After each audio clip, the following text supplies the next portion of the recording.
Panginoon, sa iyong biyaya kami nananalig, gabayan mo ang aming pamilya sa bawat hakbang ng buhay. Bigyan mo kami ng lakas at liwanag upang patuloy kaming magalak sa iyong pag-ibig. Pagpalain mo ang aming tahanan ng kapayapaan at kasiyahan. Lahat ng miyembro ng pamilya, mula sa mga anak hanggang sa matatanda, ay iyong protektahan at ingatan. Naway lagi kaming magbuklod ng mahigpit sa iyong awa at grasya.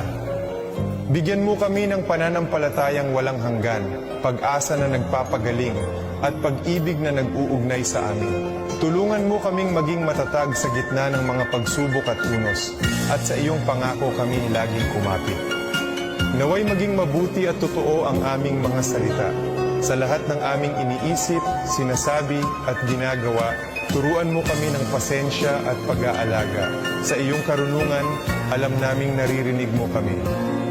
Salamat, Panginoon, para sa aming mahal na pamilya. Salamat sa iyong presensya na laging kasama namin. Gabayan mo kami, yakapin at pag-isahin upang sa iyong mga kamay ay matatagpuan namin ang aming kaluluwa. Amen.